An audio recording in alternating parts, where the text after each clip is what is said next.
আল্লাহর নবীর একজন সাহাবী ছিলেন আব্দুল উজ্জা। নামটা কি মুসলিম নাম না অমুসলিম নাম? আব্দুল উজ্জা। উজ্জা এই বেঈমানগুলোর একটা মূর্তির নাম ছিল উজ্জা। এখন বলেন, আব্দুল মানে বান্দা, উজ্জা মানে ওই মূর্তি, একটা মূর্তির নাম উজ্জা। আব্দুল উজ্জা মানে কি? উজ্জার বান্দা। নামটা কি মুসলিম না অমুসলিম?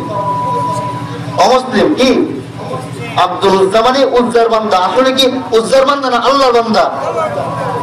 এই সাহাবী ইসলাম ধর্ম গ্রহণের আগে তার নাম ছিল আব্দুল উজ্জা। ইসলাম ধর্ম গ্রহণ করার পরে তার নাম হলো আব্দুল্লাহ জুলবাদাইন। ইসলাম ধর্ম গ্রহণের আগে তার নাম আব্দুল উজ্জা মানে উজ্জার বান্দা। ওই যে 360টা মূর্তির একটা মূর্তির নাম হলো উজ্জা, লাত, উজ্জা। এই উজ্জার বান্দা শিরকি নাম। আর যখন মুসলমান হয়ে গেল, রাসূল তার নাম দিলেন আব্দুল্লাহ মানে আল্লাহর বান্দা। তো আব্দুল উজ্জা মুসলিম হওয়ার আগের নাম, আব্দুল্লাহ মুসলমান হওয়ার পরের নাম। এই নামে একজন সাহাবী নির্যাতিত। কে? সাহাবী। কারণ আগে বলছিলাম আমিনু কামা আমানান নাস, ঈমানটা কেমনে মজবুত করবেন, কেমনে পরিশুদ্ধ করবেন, কেমনে আপনি শক্তিশালী করবেন, এক নাম্বার কর্মসূচি পরিপূর্ণ ঈমানওয়ালা হয়ে যাওয়া। এটা কেমনে হবে? এর জন্য সাহাবায়ে কেরামের জীবন ফলো করতে হবে, আল্লাহ রাসূলের জীবন তো ফলো করতে হবেই, কোনো সন্দেহ নাই। এর পাশাপাশি সাহাবায়ে কেরামের জীবন ফলো করতে হবে। কারণ আল্লাহ নবী সাল্লাল্লাহু আলাইহি ওয়াসাল্লাম আসহাবী কান নুজুম, আল্লাহ নবী বলেন আমার প্রতিটি সাহাবায়ে কেরাম আসহাবী কান নুজুম, আমার প্রত্যেকটা সাহাবী আকাশের তারকার মতো, আকাশের তারকার মতো। বিআইহিম ইকতাদাইতুম, যে তাদের যে কোনো একজনকে তোমরা ইকতিদা করবা, যাকে তোমরা যে কোনো একজনকে তোমরা পছন্দ, সেই আবু বকর হতে পারে, সেই উমর হতে পারে, সেই উসমান হতে পারে, সেই একেবারে গ্রাম্য একটা সাহাবী যার নাম একটু প্রসিদ্ধ না, তার একটা ঘটনা শুনলেন, তার একটা হাদিস, তার একটা জবান থেকে হাদিস শুনলেন, এটাও আপনি মানলেন, তার অনুসরণ যদি করেন, রাসূল বলেন যে একটা সাহাবীর অনুসরণ করেন না কেন, আসহাবী কান নুজুম বিআইহিম ইকতাদাইতুম, যে কোন একটা সাহাবীর অনুসরণ যদি করতে পারো তাহলে হেদায়েত পেয়ে যাবা। বিআইহিম ইকতাদাইতুম, আমার যে কোন সাহাবীর অনুসরণ করলে জান্নাত পেয়ে, জান্নাতি বান্দার খাতে নাম উঠে যাবে। যে কোন একটা সাহাবীর অনুসরণ করলে হেদায়েত প্রাপ্ত হয়ে যাওয়া। এইজন্য সাহাবীরা কি কম দামি না বেশি দামি? এইজন্য ঘটনার দিকে আসেন, যেটা নরম করেন। আব্দুল উজ্জা মুসলিম হওয়ার আগের নাম, আব্দুল্লাহ মুসলমান হওয়ার পরের নাম। আল্লাহ রাসূলের সাহাবী আব্দুল উজ্জা, তিনি এত নির্যাতিত একজন সাহাবী। খেয়াল করে ঘটনাটা একটু শুনেন, আমাদের ঈমানের প্রতি কতটুকু আগ্রহ বাড়ে দেখবেন ইনশাআল্লাহ। আব্দুল উজ্জা এমন একজন ইয়াতীম সাহাবী, ছোটবেলা যার মা নাই, জন্মগ্রহণ করে দুনিয়ার মধ্যে আসার পরে যার মা দুনিয়া থেকে বিদায় হয়। আহারে, এখানে যারা আছেন বৃদ্ধ বাবারা, যুবক ভাইরা, জানি না কার মা নাই, জানি না কার বাবা নাই। কথাটা শোনা মাত্র সেই মা জননীর হাত গুলা কেমন ছিল নজরে ভাসতেছে। যার বাবা নাই, কথাটা শোনা মাত্র বাবার আঙ্গুল গুলা কেমন ছিল, বাবার চেহারাটা কেমন ছিল, বাবার পা কেমন ছিল নজরে ভাসতেছে। ঠিক না? আব্দুল উজ্জার জন্মগ্রহণের পরে তার মা নাই। ছোটবেলায় জন্মগ্রহণ করার পরে ছোট অবস্থায় তার মা চলে গেছে। মাকে মা বলে ডাকতে পারে না, বাবাকে ডাকতে পারে না, বাবাকে ডাকতে পারে বাবা বাবা বলে, কিন্তু মা জননীর শূন্যস্থান কেউ পূরণ করতে পারে না। যতই আপন হোক খালাম্মা, মা জননীর শূন্যস্থান পূরণ করতে পারে না। যতই আপন হোক সৎ মা, আপন মার শূন্যস্থান কেউ পূরণ করতে পারে না। আহারে, আব্দুল উজ্জা তো অসহায়। ছোট ছোট বাচ্চারা খেলাধুলা করে, ওদেরকে কেউ মারলে মার কাছে গিয়ে মা মা বলে ডাকে, মা আমাকেও মারছে, ও আমাকে প্রহার করছে। আব্বার কাছে গিয়ে বলে, আব্বা আমাকে মারছে, আমাকেও প্রহার করছে। আব্দুল উজ্জার মা নাই, মার কাছে বিচার দিতে যায়, কিন্তু মাকে খুঁজে পায় না। গোসলখানায় যাবে, আপন মাকে খুঁজে পায় না। প্রস্রাব করবে, পায়খানা করবে, মাকে পায় না। আহারে, এই যে ছোট ছোট বাচ্চাগুলো দাঁড়ায় আছে, এই বাচ্চাগুলার এমন একটা বয়স, মা মা যত ডাকবে, বাবা বাবা যত ডাকবে, ততই সে আনন্দিত হয়, ততই সে আনন্দ পায়। আব্দুল উজ্জা তো একজন কষ্টে মরা মন ওলা অধিকারী সাহাবী। ছোটবেলা যেন মা চলে গেছে, মা যদি ছোটবেলা চলে যায়, বাবা যদি আপন হোক না কেন, আপন মা যদি চলে যায়, সেই শূন্যস্থান কেউ পূরণ করতে পারবে? সন্দেহ আছে? পারবে? ওই আব্দুল উজ্জা কষ্ট করা দিন নিয়া মা ডাকে, কিন্তু মারে খুঁজে পায় না। কয়েকদিন পরে সংসার চালানোর জন্য আব্দুল উজ্জার বাবা একটা বিবাহ করেছে, সৎমা করে আনলো। সৎমা কি আপন মার মতো হয় নাকি? খাইতে গেলে দেখতে পারে না, বসতে গেলে দেখতে পারে না, ঘুমাইতে গেলে দেখতে পারে না। সৎমা তো সৎমাই, আপন মা তো আপন। এই যুবক, এখানে যে যুবক ভাইয়েরা আছেন, আমার মাইকের আওয়াজ যাইতেছে, যুবক ভাইয়েরা পা দুটো আগায় দাও। যাদের মা চলে গেছেন, সর্বদা মার জন্য দোয়া করবেন। বৃদ্ধ বাবারা চোখের কোনায় পানি চলে আসছে। আরে বাবা আছে অথবা নাই, মা আছে অথবা মা নাই, যতদিন মা বাবা আছে ততদিন আপনার জন্য একটা জীবন সফলতার কারণ হতে পারে। মা বাবা জান্নাতের কারণ হয়ে যাবে। মা বাবা যার মা নাই, মা মা বলে আপনার মা আপনাকে ডাকে, সাড়া দিবে না। আপনার মা, ও যুবক, অনেকে মার সাথে বেয়াদবি করে, অনেকের মা চলে গেছে। মা যদি চলে যায়, মাকবারার সামনে দাঁড়ায়, কবরের সামনে দাঁড়ায়, মা বাবা বলে ডাকলে কোনো লাভ হবে না। থাকতে সময় তাদের সম্মান করতে হবে। তারা আঙ্গুর কাঁদে, চাওয়ার আগে হাতে পৌঁছায় দেন যদি আপনার অবস্থান ভালো থাকে। তারা বেদনা কাঁদে, চাওয়ার আগে হাতে পৌঁছায় দেন। তাদের একটা পাঞ্জাবের প্রয়োজন, লঙ্গির প্রয়োজন, চাওয়ার আগে পৌঁছায় দেন। মা বাবা হাত তুলে দোয়া করার প্রয়োজন নাই। হৃদয় রব্বি ফি হৃদল ওয়ালিদাইনি, একটা সেকেন্ডের জন্য আপনার মা, একটা সেকেন্ডের জন্য যদি আপনার বাবা আপনার প্রতি সন্তুষ্ট হয়ে একটু দোয়া করে, আল্লাহ সন্তানটারে কবুল করে নাও, গ্যারান্টি, কোনো পর্দা নাই। আমি মনে করি, কসম খোদা, আমাকে আপনারা সবাই চিনেন, আমার বাবাকে চিনেন না কেউ নাই। উনি আমার বড় ভাই, এই যে আমার বাবার সামনে বসে। আপনাদের দোয়ার বরকতে আমার বাবা এখন আলহামদুলিল্লাহ সুস্থ।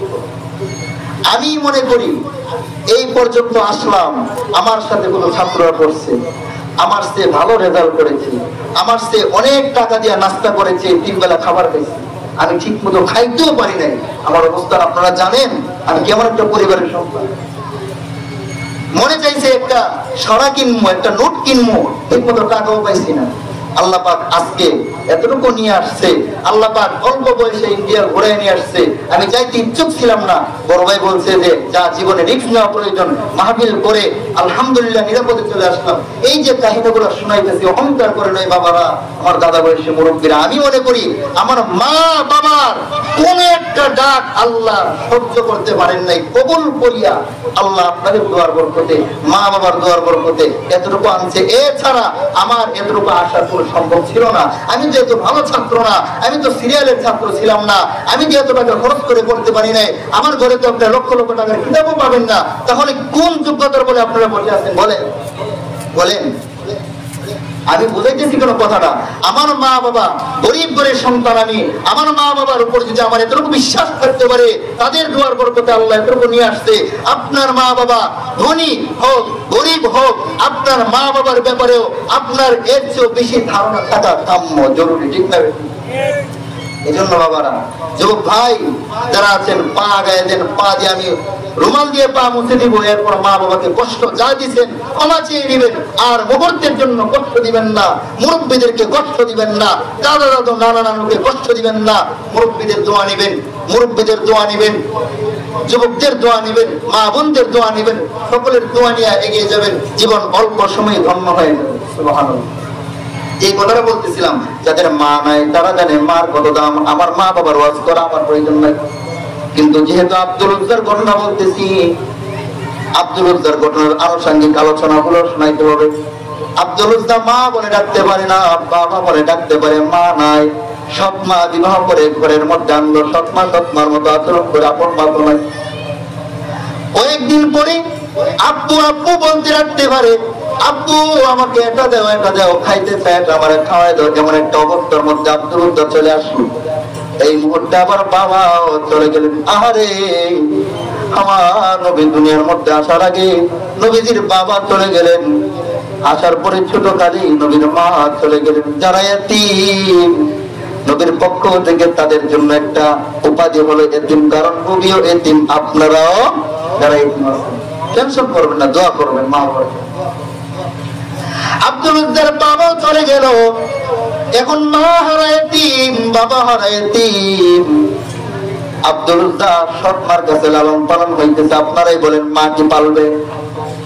অসম্ভব। কিছু সৎ মা ভালো আছে। আব্দুল উজ্জার চাচা ছিল হোটেল সম্পত্তির মালিক, হোটেল সম্পত্তির মালিক।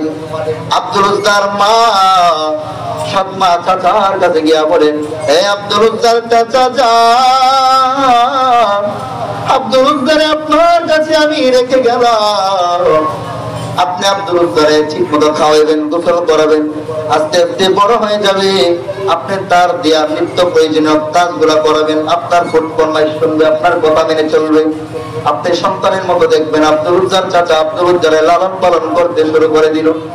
আস্তে আস্তে বড় হইতেছে। আব্দুল উজ্জা মক্কা নগরীতে তার বাড়ি ছিল। হঠাৎ করে একটু বড় হয়ে যাওয়ার পরে আব্দুল উজ্জা শুনতে পান মুহাম্মদুর রাসূলুল্লাহ নামে একজন মানুষ আছে, খুব ভালো মানুষ, সাহাবায়ে কেরামকে নিয়ে তিনি কথা বলে, ভালো কথা বলে, জান্নাতি কথা বলে। আব্দুল উজ্জা মুহাম্মদুর রাসূলুল্লাহর কাছে সকালে চলে যায়, বিকালে আসে, সকালে যায়, বিকালে আসে। চাচাই বলে, ভাতিজা তুমি কোথায় যাও? বলে, আমি একজন লোকের কাছে যাই, আবার তার কাছ থেকে ফিরে আসি। আব্দুল উজ্জার চাচা তো বুঝতে পারে নাই মুহাম্মদের কাছে যাইতেছে। আস্তে আস্তে বড় হইতে লাগে, নবীর প্রেম ভালোবাসা অন্তরে ঢুকতেছে, বেশি না কম। ঈমান এখনো আনে নাই। সাহাবায়ে কেরামকে নিয়ে নবী কথা বলে, আপনারা যেমন বসে আছেন, একটা কোনা দিয়ে আব্দুল উজ্জা ছোট মানুষ বসে যায়, দেখেন ছোট মানুষগুলা কোনা দিয়ে বসে রয়েছে, এই যে সিলসিলা দেখেন, কোনা দিয়ে বসে রয়েছে। আব্দুল উজ্জা এইভাবে সাহাবায়ে কেরামের কোনা কাছে বসে থাকে। আমার নবীর চেহারা মুবারক দেখে দেখে দেখে দেখে আব্দুল উজ্জা নবীর প্রতি ভালোবাসা বিপুল হয়ে গেল। আব্দুল উজ্জা বড় হয়ে গেল, চাচা বিবাহ করাই যে সুন্দরী একটা স্ত্রী, স্ত্রীও বেঈমান। আব্দুল উজ্জা ঈমান আনে নাই, খালি ঈমান আনতে আনতে ভাব। হঠাৎ করে একদিন সকালবেলা আব্দুল উজ্জা মক্কা নগরের সেই মহাপুরুষ আল্লাহর পয়গম্বরের দরবারে গিয়া শুনে, আহারে, গতকালকের অনুষ্ঠানটাই মনে হয় মক্কার জমিনের শেষ অনুষ্ঠান ছিল। নবী নাকি দিনের পরে রাত্রে আবু বকরকে নিয়ে হিজরত করে মদিনায় চলে গেছেন। কেমন করে সম্ভব? সহ্য করা যায় না। আব্দুল উজ্জার চোখের পানি, আহারে, গতকালকে যদি এমন জানতাম, সাথে সাথে হাত রেখে মুসলমান হয়ে যেতাম। জানি না নবী যে চলে যাবেন, জানি না, জানি না। চোখের পানি টপ টপ টপ টপ করিয়া মানুষকে জিজ্ঞাসা করে, কি ব্যাপার, কেন গেল? বলে, বেঈমান গুলো গলার মধ্যে রশি লাগাইয়া টান দেয়, মাইরা ফেলার জন্য রাতের পরে রাত, দিনের পরে দিন চেষ্টা প্রচেষ্টা করে। আল্লাহর ইশারায়, রবের ইশারায় তিনি চলে গেলেন মদিনায়, মক্কা ছেড়ে চলে গেলেন। এই জন্য নবী চলে গেলেন। আব্দুল উজ্জা বলে, আমাকেও যাইতে হবে, আমি আর থাকতে পারি না, থাকতে পারি না। চোখের পানি টপ টপ টপ টপ করে, টপ টপ করে তিনি বাড়িতে চলে গেলেন। যেহেতু আব্দুল উজ্জা বড় হয়ে গেল, সাথে এত খেয়াল রাখার দরকার নাই, কোথায় গেছে, কোথায় থেকে আসতেছে, দরকার আছে? দরকার আছে বলেন? একটা 22 বছর, 23 বছর, 24 বছরের যুবক সকালে এক জায়গায় গেল, আপনি কতবার জিজ্ঞেস করুন, বাবা কই যাও, বাতিজা কই যাও? আপনি তো হরানাই যাবেন, কাই লেগে যাইব নাকি? আব্দুল উজ্জার চোখের পানিগুলো মুছে মুছে চোখগুলা লাল করে ফোলায় ফোলায় চাচার সাথে খানা খাইতে বসে। চাচা নাস্তা মুখে দেয়, কিন্তু আব্দুল উজ্জা তো নাস্তা মুখে দেয় না। আব্দুল উজ্জার চোখ বেয়ে টল টল টল টল করে পানি পড়তেছে, জমিনের মধ্যে আব্দুল উজ্জার পানিগুলা জমিনের মধ্যে পড়তেছে। চাচা ডাক দিয়া বলে, রে ভাতিজা আমার কাছে আসার পরে আমি জানি তোর মা নাই, তোর বাবা নাই, একটা সেকেন্ডের জন্য আমি তোরে কষ্ট দেই না, তাহলে তুই কেন কাঁদো? তুই আমার জবাব দাও। আব্দুল উজ্জা বলেন, নবী। আব্দুল উজ্জা ডাক দিয়ে বলেন, চাচা আমার আপনার কাছে আমি একটা মানুষের ব্যাপারে শুনতে চাই, আপনি জানাবেন কিনা? আব্দুল উজ্জার চাচা বলো, হ্যাঁ বলো, জানাবো। বলে, মক্কার মধ্যে নাকি একজন লোক ছিল মহাপুরুষ মুহাম্মদ নামে, তার ব্যাপারে আপনি কি জানেন একটু জানাইয়া দেন।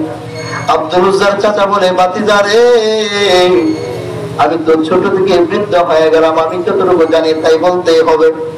যদিও আমি এক ধর্মের, আমি যদিও 360টা মূর্তি পূজা করি, আর মুহাম্মদ যেহেতু একটা আল্লাহর হুকুম মানে তার পূজা করে আল্লাহর এক আল্লাহ, কিন্তু যেটা সত্য সত্যকে সত্য বলতেই হবে, মিথ্যাকে মিথ্যা বলতেই হবে। চাই সে সত্য, চাই সে মুসলিম হক অথবা অমুসলিম হক, আপনি একটা সত্য বিষয় একটা পর্যবেক্ষণ করলেন, একটা সত্য বিষয়, আপনাকে একদম জিজ্ঞাসা করলে আপনার মনসত্ব যদি থাইকা থাকে সত্যটা বলতে হবে। আপনার মধ্যে যদি বিন্দু মাত্র মনসত্ব না থাকে তাহলে আপনি তো মিথ্যা বলেই দিবেন। মূল কথা, একটা মানুষ হিসাবে সত্যকে সত্য বলা, মিথ্যাকে মিথ্যা বলা প্রয়োজন নাকি? আব্দুল উজ্জার চাচা ভাই, বাতি যায় আমার, আমি যতটুকু জানি আমি এই মুহাম্মদের মতো ভালো মানুষ কেউ নাই, ওর মতো মানবদার কেউ নাই। দুনিয়ার মধ্যে যদি এতিম বলা হয় তার মধ্যে এতিমও কেউ নাই, তার মতো মানবদার কেউ নাই, তার মতো সত্যবাদী কেউ নাই। কোনদিন কারোর সাথে বেয়াদবি করে নাই, কোনদিন কারোর সাথে খারাপ আচরণ করে নাই। উহুদের ময়দানে কত কষ্ট করে দ্বীনের দাওয়াত দিয়েছে, যদিও আমি মানি নাই, কিন্তু দেখলাম অনেক বেঈমানেরা টেনে টেনে টেনে টেনে হেসরে নিয়ে গেছে, রক্ত মুবারক ঝরে ঝরে জুতা মুবারক আটকে গেছে। এরপর কারো ব্যাপারে বদদুয়া দেয় নাই। তিনি হলেন সেই আল আমিন মুহাম্মদ। উহুদের ময়দানে রক্ত ঝরালে দিন কায়েমের জন্য, পাথর বুকে ফুটালে ফুল, মনস যাতে ছিল শূন্য। শত জ্বালাতন সয়েছ তুমি, সেই কাহিনী শুনে কেঁদেছি। আমি দেখিনি তোমায় চোখের তারায়, তবুও তোমায় ভালোবেসেছি। আজকে যদি আমি দাড়ি কাটি, শার্ট প্যান্ট টাই পরি, বসাবেন এখানে? কেন বসাবে? বুঝতে আর বাকি নাই, বুঝতে আর বাকি।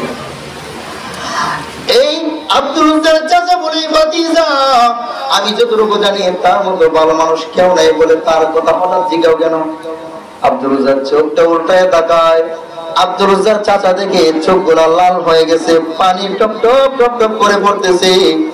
ছোট বাচ্চা যখন কান্না করে উষ্টা খায় পয়রা যায়, পিছলা খায় পয়রা যায়, তাকায় দেখে কেউ দেখছিনি, যখন কেউ দেখে নাই দৌড় মারে, যখন কেউ দেখে আরো কান্না করে, এমন না? আব্দুল উজ্জার কান্নারও বাইরে যায়। আব্দুল উজ্জা ডাক দেয়া বলে, চাচা আমার, আপনি নিজেই তো বললেন তার মতো ভালো মানুষ কেউ নাই, তার মতো আমানতদার সত্যবাদী কেউ নাই, তিনি মিথ্যা কথা কয় না। তাহলে আসেন না, তিনি নাকি গত রাত্রে চলে গেলেন, মক্কা ছেড়ে মদিনায় চলে গেছেন হিজরত করে। আসেন না আমরা চাচা ভাতিজা মিলে একটু দিন গ্রহণ করি, ইসলাম গ্রহণ করে নেই, তাহলেই তো হয়ে যায়। এই জন্য কান্না করি। আব্দুল উজ্জার চাচার মাথা গরম হয়ে গেল। আমি করে আওয়ামী লীগ, তুই করে বিএনপি, হতেই পারে না। আমি করবো বিএনপি, তুই করবে জাতীয় পার্টি, হতেই পারে না। তোর আমি লালন পালন করলাম, তোর মা নাই, তোর বাবা নাই, তোর কেউ নাই, আমি তোর নিত্য প্রয়োজনীয় জিনিসগুলা দিলাম, বাড়ি করে দিলাম, ঘর করে দিলাম, বিবাহ করাইলাম, সবকিছু করে দিলাম। আজকে তুই আমাকে কত বড় সাহস, আমাকে নিয়ে তুই সেই নবীর হাতে মুসলমান হইবি? 360টা মূর্তি, এগুলোই তো আমাদের প্রয়োজন মেটাতে পারে না। আমাদের ছেলে মেয়ের বিবাহের জন্য একজনের কাছে আমরা আবেদন করি, সম্পদ বাড়ানোর জন্য আরেকটা মূর্তির কাছে চাই, আমরা পার্থিব জীবনের সুখে শান্তিতে থাকার জন্য একটা মূর্তির কাছে চায়। তারাই তো 360টা মূর্তি আমাদের নিত্য প্রয়োজন মেটাতে পারে না। একজন রব তিনি কেমন করে মেটাবে? মোহাম্মদ সত্য, ঠিক আছে, আমি যা জানি তা বলে দিলাম, এর মানে এটা নয় তারাই ভালোবাসে। সাবধান, তুমি হতে পারবে না, আমি হতে পারবো না। আব্দুল উজ্জার কান্না বেড়ে যায়, কান্না বেড়ে যায়। আব্দুল উজ্জার চাচা আব্দুল উজ্জারে বোঝায়, ভাতিজারে তুই কোনোভাবে কান্না বন্ধ করে দে, শুনে রাখ তোর চেয়ে আমি দুনিয়ার মধ্যে আগে আসছি, তোর চেয়ে আমি বেশি বুঝি, 360টা মূর্তি বোঝাই কর। এটা তো চাচা তো এটা জানে না, আব্দুল উজ্জার কালেকশন যে আরো ছোট থেকে শুরু হয়ে গেছে নবীজির সাথে, এটা জানে না। আব্দুল উজ্জা ডাক দিয়ে বলে, চাচা সত্যি করে বলেন আপনি যাবেন কিনা? চাচা বলে, না আমি যাব না। আব্দুল উজ্জা কান্না করে বলে, চাচা আপনি যাবেন না? সত্যি বলেন? হ্যাঁ আমি যাব না। আব্দুল উজ্জা খানার প্লেট সামনে নিয়ে বসে ডাক দিয়ে বলে, চাচা আমার অবশ্যই আমি মদিনায় চলে গিয়ে নবীর হাতে ঈমান আনবো। আমার নবীর ছাড়া আমি থাকতে পারি না, আমার নবী এত দামি, আমি চাই আমিও দামি হয়, আপনিও দামি হয়ে যান। আপনি যাইলে যান, না যাইলে না যান। আমি অতি তাড়াতাড়ি মুহাম্মদুর রাসূলুল্লাহর হাতে হাত রেখে মুসলমান হব। সাল্লাল্লাহু আলাইহি ওয়াসাল্লাম। এত কিপটামি করেন কা? রাসূলের নাম শুনলে সাল্লাল্লাহু আলাইহি ওয়াসাল্লাম বললেন, এত কিপটা হয়েন না। কষ্ট হইতেছেন? আব্দুল উজ্জা ডাক দিয়ে বলে, চাচা আমি চলে যাব মদিনায়, নবীর হাতে ইসলাম গ্রহণ করব। কারণ জান্নাতে যাওয়ার জন্য নাকি একটা প্রথম কারণ, 4টা কারণের মধ্যে কর্মসূচি 4টার মধ্যে একটা হলো ইমানদার হওয়া। আমি সেই ইমানদার হওয়ার জন্য নবীর কাছে চলে যাব মদিনায় অতি তাড়াতাড়ি। আপনি যাইলে যান, না যাই না যান। আমি খানার প্লেট কি সামনে রেখা, আল্লাহকে সাক্ষী রেখা, দ্বিতীয়ত তোমাকে সাক্ষী রেখা জানাইয়া দিলাম, লা ইলাহা ইল্লাল্লাহু মুহাম্মাদুর রাসূলুল্লাহ। যেমন তুমি দিলে জমিন, দিয়েছো আসমান, সুখের জন্য দিলে তুমি, তেমনি কোরআন তোমার দয়ায় পুরাণ, দয়ায় পুরাণ, দয়ায় পুরাণ। কোরআনের আকর্ষণ শুরু হয়ে গেল। আব্দুল উজ্জা পাগল হয়ে গেল, কোরআনের উপর ঈমান আনবে, নবীজির উপর ঈমান আনবে, এক আল্লাহর প্রতি ঈমান আনবে, পাগল পারা হয়ে গেল। আব্দুল উজ্জার চাচা যখন শুনলো ভাতিজা মুসলমান হয়ে গেছে, বাকি সময়টা রাসূলের হাতে হাত মিলাইয়া মুসলমান হবে, তবে ঈমানটা গ্রহণ করে ফেললো। আব্দুল উজ্জার চাচার মাথা ঠান্ডা না গরম?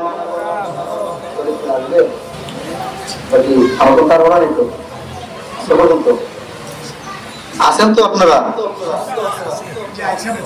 আব্দুল উজ্জা টেনশনে পড়ে। আব্দুল উজ্জা ডাক দিয়ে বলে, চাচা আমি আপনাকে সাক্ষী রেখে কালিমা পড়ে নিলাম, লা ইলাহা ইল্লাল্লাহু মুহাম্মাদুর রাসূলুল্লাহ। আব্দুল উজ্জার চাচা কয়, ভাতিজা আমার কি কাম করলি তুই? আমি করি বিএনপি, তুই করো আওয়ামী লীগ। যা যা, একটা মুহূর্ত আর করে আমার কাছে রাখতে দিব না, যদি থাকতেই হয় ঈমানটা ছেড়ে দাও, মুহাম্মদকে তুমি দুশমন মনে করো। আব্দুল উজ্জা মানতে পারে না, মানতে পারে না, কয় না আমি যে কোনো মূল্যে আমি চলে যাব মদিনাওয়ালা নবীর কাছে। কোথায় যাবে? মদিনাওয়ালা নবীর কাছে চলে যাবে। কোথায় যাবে জুড়ে বলেন? মদিনাওয়ালা নবীর কাছে চলে যাব। চাচা কই, যদি যেতে হয়, যদি তুমি ঈমান না ছাড়ো, যদি মুহাম্মদকে তুমি দুশমন মনে না করো, তোমার সাথে এখন থেকে আমার কোনো সম্পর্ক নাই। আমি জানি তোর মা নাই, আমি জানি তোর বাবা নাই, আমি আমার চেয়ে তোরে বেশি ভালোবাসা বড় করলাম, তোর একটা ঘর করে দিলাম, সেই ঘরটা পর্যন্ত আমার নামে লিখে যাওয়া লাগবে। আব্দুল উজ্জার সাথে সাথে ডাক দিয়ে বলে, চাচা আমার মনে রাখবেন, যারা খাটে আসে গেলে তো দুনিয়ার কোনো লাভ লোভ নাই, দুনিয়ার কোনো মায়া নাই। দুনিয়ার মধ্যে থাকলে সম্পদের প্রয়োজন, স্ত্রীর প্রয়োজন, টাকার প্রয়োজন, কিন্তু আল্লাহ এবং রাসূলের ভালোবাসার চেয়ে সম্পদের ভালোবাসা বেশি, নাকি? সন্দেহ নাই। আব্দুল উজ্জা কয়ে দিয়া দিলাম ঘর, আর কি লাগবে? ডাক দিয়ে বলে, আমি কয়েকদিন আগে তোরে বিবাহ করাই দিলাম, তুইও বেঈমান ছিলি, তোর স্ত্রীও বেঈমান ছিল, এখন তুই মুসলমান হয়ে গেলা, তোর স্ত্রীর তুই যদি নিয়ে যাও তাহলে নবী মুহাম্মদ তো মুসলমান বানায় দিব, মুসলমানের সংখ্যা বেড়ে যাবে, সহ্য করা যায় না। তোর স্ত্রীর তুই আমার সামনে, তুই মুহূর্তের মধ্যে তালাক দিয়া যাও। আব্দুল উজ্জা তালাক দিয়া চলে যেতে চাই। আব্দুল রাজ্জাক চাচা ডাক দিয়ে বলে, ভাতিজা তুমি যদি যেতে চাও তাহলে আরো শর্ত আছে। বলে কি শর্ত? কি শর্ত? তোমার যত দৈনন্দিন পরিধানের যত পোশাক আছে, কম্বল, বিছানা চাদর সহ লুঙ্গি, গামছা, লুঙ্গি, গামছা, পায়জামা, জুতা সব খুলে দেওয়া লাগবে। একেবারে আমার পয়সা দ্বারা প্রয়োগিত কোনো তুমি কাপড় নিয়ে যাইতে পারবা না। আব্দুল রাজ্জাক আনন্দে খুশি মনে সব দিয়া দিল। আব্দুল রাজ্জাক কয়, চাচা বিদায় দাও, আমি মদিনাওয়ালা নবীর হাতে মুসলমান হব, মদিনায় চলে যাবো, এরপরে যাইতে দাও। আব্দুল রাজ্জাক চাচা কয়, ভাতিজা আমার, তোর লজ্জা নেই? তুই টাকা দে, তোর পরনে যে লুঙ্গি এটা তো আমার দেওয়া কিনা, আমার টাকা দেওয়া কিনা, তুই লুঙ্গিটা রাইখা যা। আব্দুল রাজ্জাক কান্না শব্দ করতে পারে না। ও চাচা, এত নিষ্ঠুর তুমি কেমনে হয়ে গেল কয়েক মিনিটের ভিতরে? যেই চাচা আমারে ঘুম না পাড়াইয়া ঘুমাও নাই, আমাকে না খায়া খাও নাই, আজকে এত নিষ্ঠুর তুমি কেমনে হয়ে গেল? আমি লুঙ্গি কেমনে দিব? এত দামি একজন নবীর সামনে আমি উলঙ্গ হয়ে কেমনে দাঁড়াবো? লজ্জায় বাঁচবো না। এই কথা বলতেছে, আবেগপূর্ণ কথা শুনে শুনে আব্দুল রাজ্জাক চাচার জিদ আরো বাইরে যায়। ঘোড়ার চড়ানোর এমন একটা লাঠি দ্বারা আব্দুল রাজ্জাককে আঘাত করতে লাগে। আঘাত করে করে শরীর থেকে রক্তক্ষরণ শুরু হয়ে গেল। একবার যে আব্দুল রাজ্জাক শরীর থেকে রক্ত বেরোতেছে, আর চাচা চাচা বলে কান্না করে বিদায় দাও। চাচা বিদায় দেয় না। চাচা নিষ্ঠুর, চাচা বদমাইশ, চাচা টান মেরে লুঙ্গিটা ছেড়ে দিল, উলঙ্গ হয়ে গেল। আব্দুল রাজ্জাক আর কিছু নাই, ডাক দিয়ে বলে, আল্লাহ আমার আর কিছু করার নাই, আমি তো আমার পক্ষ থেকে যত চেষ্টা করার করছি। আমি তোমারে পাওয়ার জন্য, নবী মুহাম্মদ কি পাওয়ার জন্য আমি এমন কোন পন্থা নাই যে পন্থা অবলম্বন করে নাই। বাড়ি ছাড়লাম, ঘর ছাড়লাম, স্ত্রী ছাড়লাম, সেই সম্পত্তি ছাড়লাম, কাপড় চোপড় ছাইরা দিলাম, অবশেষে আমি লুঙ্গিরা ছাইরা উলঙ্গ হয়ে গেলাম।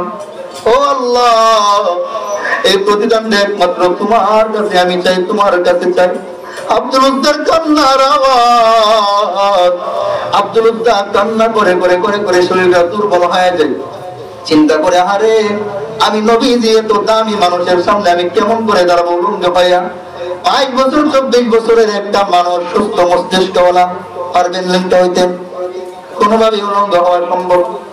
আব্দুল রাজ্জাক কান্না করে, শরীরটা দুর্বল। সকালবেলা নাস্তাও কিন্তু করে নাই, মনে আসেনি, নাস্তাও করে নাই, শরীরটা দুর্বল। আব্দুল রাজ্জাক হঠাৎ স্মরণ হয়ে গেল, যার কেউ নাই তার কে আছে? আল্লাহ। আব্দুল রাজ্জাক স্মরণ হয়ে গেল, আরে আমার তো একজন সৎ মা আছে, যদিও আমাকে দেখতে পারে না, কিন্তু সে তো আমার সৎ মা। মা,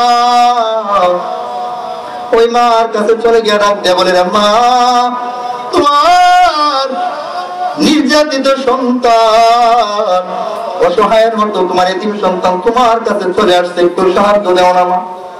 মা আব্দুল রাজ্জাক ডাক শুনে বেরিয়ে আসলো। ডাক দেওয়ার পরে মায়ের সাথে গিয়ে সন্তানের অবস্থা ভয়াবহ। মা দৌড় মাইরা চলে যায়। আরে সন্তান, কেমন করে তোর এমন অবস্থা হইল? আব্দুল রাজ্জাক কয়, মা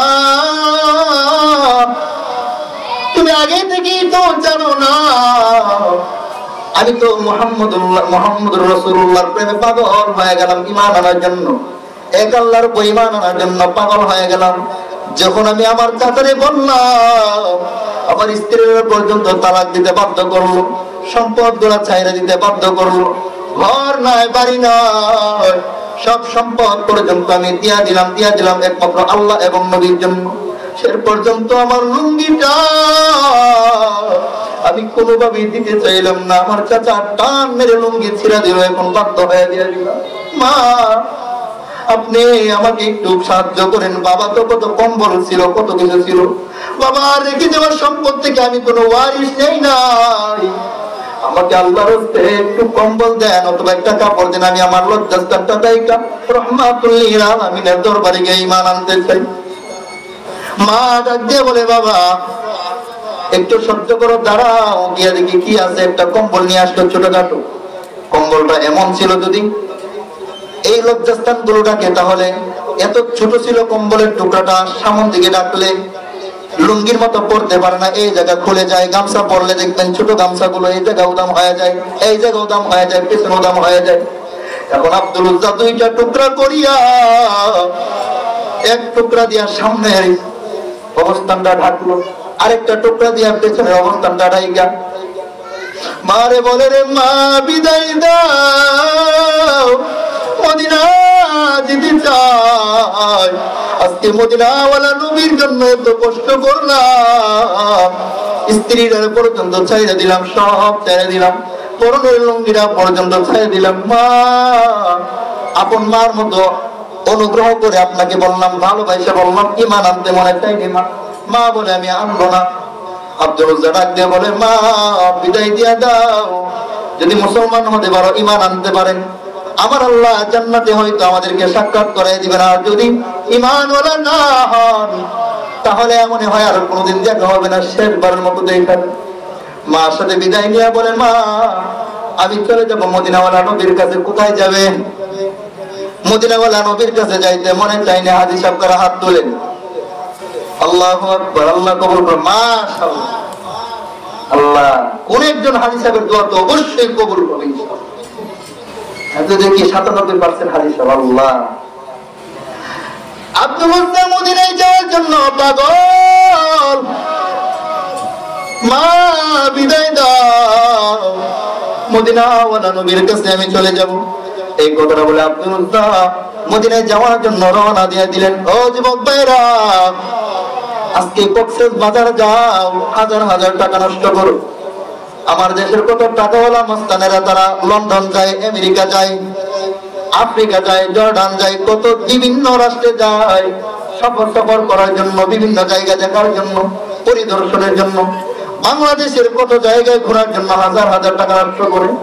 মনটা কি চায় না আব্দুল উজ্জার মতো পাগল পারা হইয়া মদিনাওয়ালা নবীর কাছে যাওয়ার জন্য? মনটা কি চায় না? ও হাজী সাহেব বাবারা, যারা হজ করে আসছেন, আপনাদের চোখে তো অবশ্যই পানি থাকার কথা, কারণ আমার নবীর রওজা তো সামনে ভাসমান। আমার নবীর সামনে দাঁড়ায় যখন আপনি আসসালাতু ওয়াসসালামু আলাইকা ইয়া রাসূলুল্লাহ বলছিলেন, অবস্থানটা কেমন ছিল? আহারে, নবীর তায়েফের ময়দানটা দেখেও কি আপনার মনটা নরম হয় না? উহুদের ময়দান দেখেও কি আপনার মনটা নরম হয় না?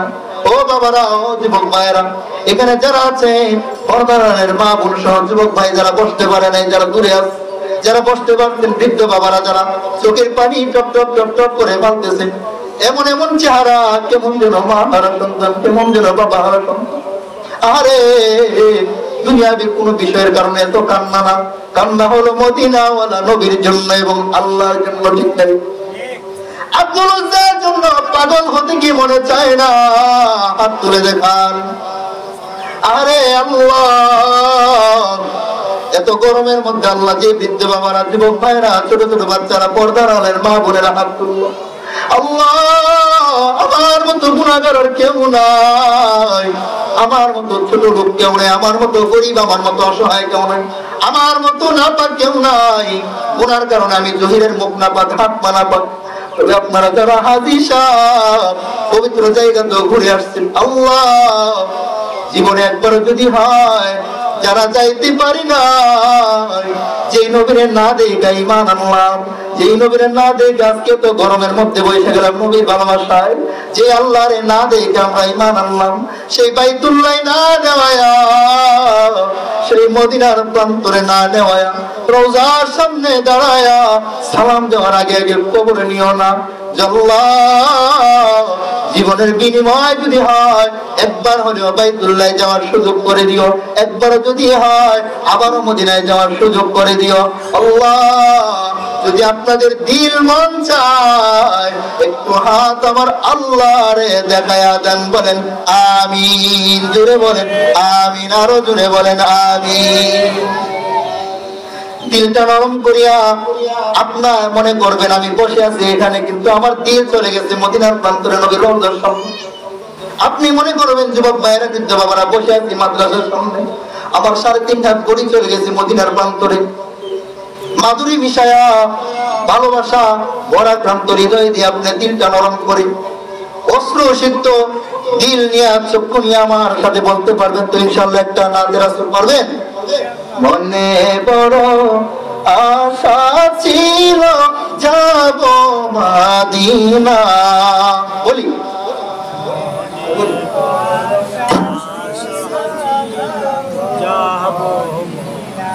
আমি একার আওয়াজ কত বেশি, এত মানুষ আমার আরো বেশি। মনে বড় আশা ছিল মদিনা, কোনা মনে বড় আশা ছিল, সালাম আমি করব গিয়ে, সালাম আমি করব গিয়ে নবীজির রওজায়।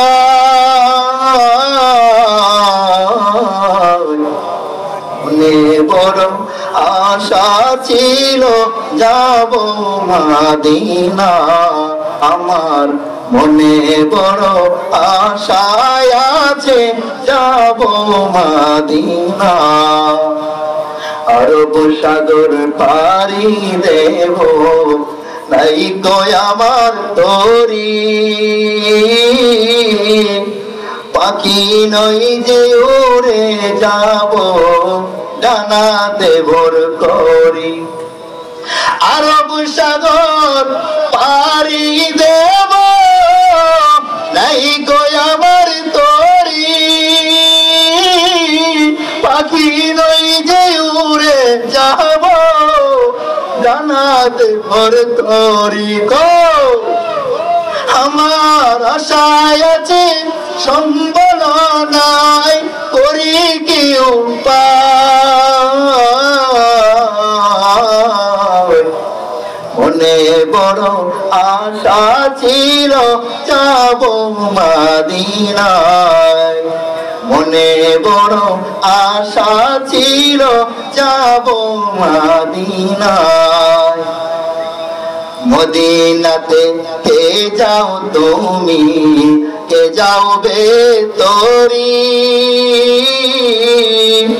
আমায় নাও না সঙ্গে করে খানি কৃপা করি।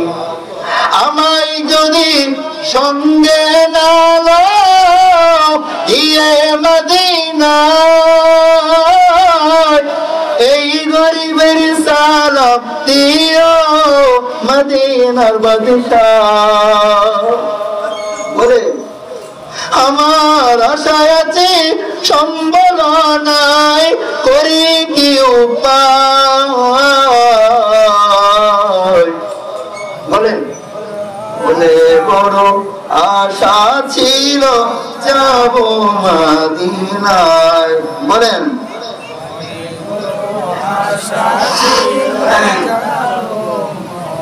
আমার মনে বড় আশা আছে, কৌশল করে লইয়া যাইও, কৌশল করে লইয়া যাইও সোনার মদিনায়। মনে বড় আশা ছিল যাব মদিনায়। আল্লাহ সবাইকে যারা গেছে বারবার, মাররাতান নয় মিরারান মিরারান, বারবার বারবার যাওয়ার সুযোগ করে দাও। যারা যেতে পারে নাই জীবনে একবারও যদি হয় মদিনা না দেখাইয়া, বাইতুল্লাহ না দেখাইয়া মৃত্যু দান করিও না। সকলে বলেন আমিন। আব্দুল রাজ্জাক মদিনায় চলে গেলেন। 16 রাত 16 দিন পায়ে হেঁটে হেঁটে, জুতা তো বা সাঁতরে দিয়ে আসলো, জুতা নাই, জুতা ছিল জুতা নাই। মরুভূমির প্রান্তরে হাইটা হাইটা হাইটা হাইটা 16 রাত 16 দিন অতিবাহিত করে ঠিক মতো খানা খাইতে পারে নাই, বিশ্রাম নিতে পারে নাই, শরীরটা দুর্বল হয়ে যায়।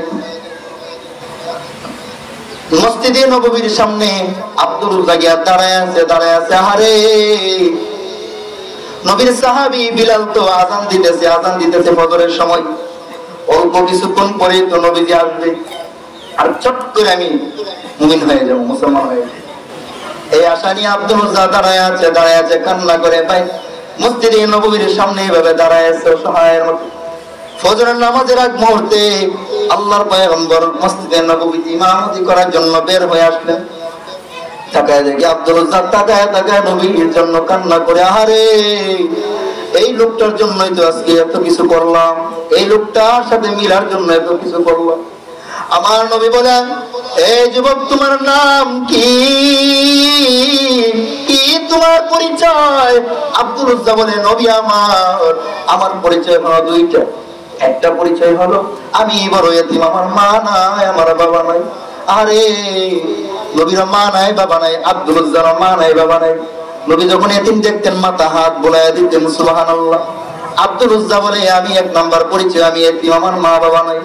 দুই নাম্বার পরিচয় হলো আমি একজন মুসলমান হইছি, আপনার হাতে পরিপূর্ণ হতে চাই। আমি আমার আল্লাহ এবং নবীরে ভালোবাসার জন্য সব ছেড়ে দিলাম। সয় সম্পত্তি, স্ত্রী সন্তান তো ছিল না, স্ত্রী ছাড়লাম, সয় সম্পত্তি বাড়ি ঘর কাপড় চোপড় সব ছাড়লাম আপনার জন্য এবং নবীর জন্য। হাত বাড়ায় দাও, আমি মুসলমান হয়ে যাইতে চাই। আল্লাহর পয়গম্বর নবী মুসলমান বানায় বলে, তোমার নাম কি? বলে আব্দুল উজ্জা। এবার আব্দুল উজ্জা তো মুসলমানের নাম হতে পারে না, কখনই হতে পারে না। বলে কি হতে পারে? তোমার নাম আব্দুল্লাহ, তোমার নাম আব্দুল্লাহ। আল্লাহ নবী তাকায় দেখে আব্দুল উজ্জার শরীরটা খুব দুর্বল হয়ে গেল। সাহাবায়ে কেরামকে ডাইকা বলে, ও আমার সাহাবায়ে কেরাম, দেখো তার ইতিহাস কত কষ্ট, কত করুণ, তার কাছ থেকে ইতিহাসগুলো শুনে নাও। তাকে তোমরা ভাইয়ের মতো আচরণ করবা, তার তোমরা রাখবা, কারণ তার দিল বড় ব্যথা, এত ত্যাগ স্বীকার করেছে। তোমরা শুনলে তোমরা চোখের পানি ছাড়তে বাধ্য। তোমরা সাক্ষী থাকো সাহাবায়ে কেরাম। আব্দুল উজ্জার নাম বাদ দিয়া নামটা রাইখা দিলাম আব্দুল্লাহ। পরিপূর্ণ মুমিন হয়ে গেল। আমিনু কামা আমানান নাস। মনে আছে না? আল্লাহ বলেন এক নাম্বার কর্মসূচি, এক নাম্বার বৈশিষ্ট্য বা কাম হলো কি? পরিপূর্ণ ঈমানদার হয়ে যাওয়া। এটা বলার জন্য আমি বলছিলাম আমিনু কামা আমানান নাস, আই আমানাস সাহাবা। সাহাবায়ে কেরাম তাদের ঈমানটা যেমন ভাবে মজবুত করলো, আব্দুল উজ্জা এত কষ্ট করলো, জীবনে কোনোদিন আল্লাহর বিরোধী করবে, রাসূলের বিরোধী করবে? আমরা তো এত কিছু করতে পারি না। বাবা মা মুসলমান, দাদা দাদু মুসলমান, আমরা রেডিমেড মুসলমান হয়ে গেলাম। যদি কষ্ট করতাম তাহলে তো আমরা অবশ্যই আল্লাহকে কষ্ট দিতাম না।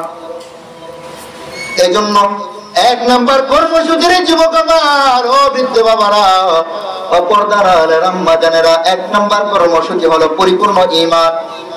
আল্লাহ পাক রব্বুল আলামিন জানায় দিলেন সূরাতুল আসরের মধ্যে, এক নাম্বার কর্মসূচি হলো ঈমানওয়ালা হয়ে যাওয়া। পারবেন তো ইনশাআল্লাহ? দুই নাম্বার হলো ওয়ামিলুস সলিহাত। সময় কম, সংক্ষেপে বলে দেই, নেক আমল বেশি বেশি করা না কম করা। ওয়ামিলুস সলিহাত, নেক আমল বেশি বেশি করা। নেক আমল কোনটা, বদ আমল কোনটা, জান্নাতি কাজ কোনটা, জাহান্নামের কাজ কোনটা, আমরা সবাই বুঝে বুঝে করে নিব। না বুঝলে উস্তাদদের কাছ থেকে জিজ্ঞেস করে যাই না নিব ইনশাআল্লাহ। এক নাম্বার পরিপূর্ণ ঈমান। ঈমান আমাদের মধ্যে আছে আলহামদুলিল্লাহ। এখন পার্থক্য হলো পরিপূর্ণ করে নেওয়া। নেক আমল কম বেশি করে, তবে আরো বেশি করতে হবে ইনশাআল্লাহ। তিন নাম্বার কাজ জান্নাতি হওয়ার জন্য, তিন নাম্বার কাজ হলো ওয়াতাওয়াসাউ বিল হাক্কি, হক প্রচার করা। হকের ব্যাপারে বাবা ছেলেকে উপদেশ দিবে, ছেলে বাবাকে উপদেশ দিবে প্রয়োজনে। যেমন আমার বাবা এখন বয়ান শুনতেছে, আমি বলতেছি, বুঝেন না কথাটা? আমার চাচারা আছেন, আমার মামারা আছেন, দাদারা আছেন, আমি বলতেছি, আপনারা শুনতেছেন। এমন হক কথা, নিজে হকের উপর থাকা, হক কথা বলা, নিজে চলা, মানুষকে চালানো, হকের উপর থাকা, সত্যের উপরে থাকা। চার নাম্বার ওয়াতাওয়াসাউ বিসসবরি, সবরের ব্যাপারে একে অপরকে উৎসাহিত করা, উপদেশ দেওয়া। বলে কেমন? আপনি যখন ঈমান আনবেন, আপনি যখন নেক আমল করবেন, আপনি যখন সত্য কথা বলবেন, কত বেঈমান তারা আপনার পেছনে লাগবে, দুশমনি করবে। কত আপনার জাতি ভাই, আপনার চাচাতো ভাই আপনাকে দেখতে পারবে না, আপনার আত্মীয় আপনাকে দেখতে পারবে না। হক কথা বলবেন, হক কাজ করবেন, আপনার প্রতিবেশী আপনাকে দেখতে পারবে না। তত কষ্ট, তখন আপনি ধৈর্য ধারণ করবেন। চার নাম্বার গুণ, নিজে ধৈর্য ধরবেন, পরিবারকে ধৈর্য ধরার কথা বলবেন, মানুষকে ধৈর্যের কথা বলবেন। এক নাম্বার পরিপূর্ণ ঈমান। দুই নাম্বার বেশি বেশি নেক আমল। তিন নাম্বার সত্য হক পথে চলা, মানুষকে চলানো, হক কথা বলা, মানুষকে বলানো। চার নাম্বার এগুলো করতে গিয়ে যত কষ্ট আসবে আপনি ধৈর্য ধারণ করবেন ইনশাআল্লাহ। একটা বিষয় ঈমান নিয়ে যে লম্বা আলোচনা করছি, আরো যদি সময় পাইতাম আপনাদের দোয়া নিয়ে আরো এত সময় আমি তিনটা বিষয়ে আলোচনা করতে পারতাম। আশাবাদী আল্লাহর কাছে, যেহেতু আল্লাহ পাক অনেক সময় কথা বলেছেন, যে কুছ হুয়া ইয়া রব তেরে করম সে হুয়া। আল্লাহ পাক আমাদের সকলকে, আমাকে আপনাদেরকে আমল করার তৌফিক দান করেন, আমিন ইয়া রাব্বুল আলামিন। আসসালামু আলাইকুম ওয়া রাহমাতুল্লাহি ওয়া বারাকাতুহু। মাশাআল্লাহ।